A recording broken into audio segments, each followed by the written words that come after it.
were prepping X, we weren't sure if we were going to make Pearl. We were thinking we were going to, but we had not had the official green light.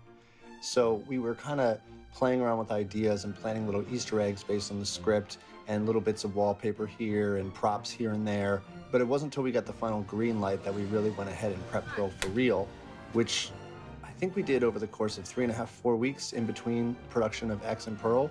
And it was very strange to be making a movie on a farm for over a month and then go away for about a month. And when you came back, the farm looked totally different.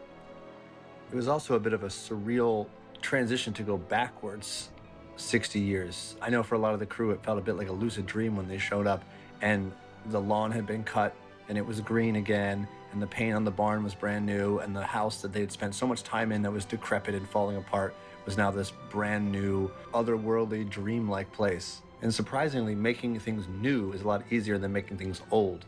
Because when you make things old, you have to get all these very idiosyncratic, esoteric details of cobwebs and just the right amount of scuffs on the wall and just the right amount of scratches and mold and dirt. When it's brand new, you're pretty much just putting up wallpaper. It was really just more of a matter of aesthetics and trying to choose the right colors. And we did spend a lot of time.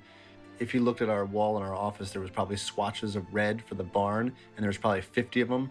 And realistically, they all looked exactly the same, but we were just really trying to get it just right. And the tiniest differences meant the world to us. So we were always really obsessing over these little tiny details, especially because the thing with Pearl is that it is this sort of Technicolor inspired aesthetic.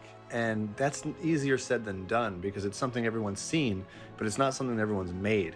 And so when you set out to do it, you know, we had the overalls for Mia and trying to get to dye them just right and to try to get the dresses to be just bright enough red and to get the purple to be the right kind of purple because there's something that can look very modern and new and then there's something that can look very classic. One of the strangest moments was when we finished X and we had, I don't know, maybe a day off and we went back into the production office and it had completely changed.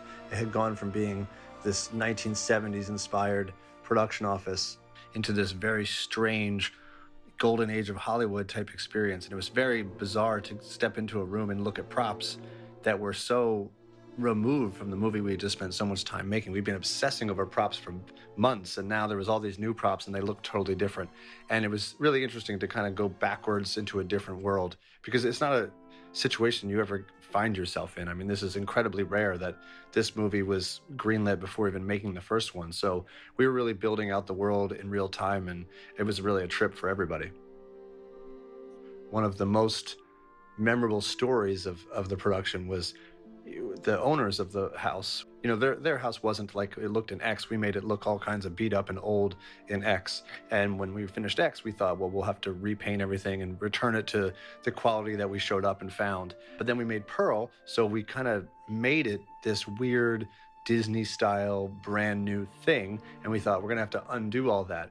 But actually, they fell in love with it and they were really inspired by it. So as far as I know, if you went to their house in New Zealand today, it looks exactly like it does in Pearl. So somewhere out there, there's a family living in that house, in that world that we created.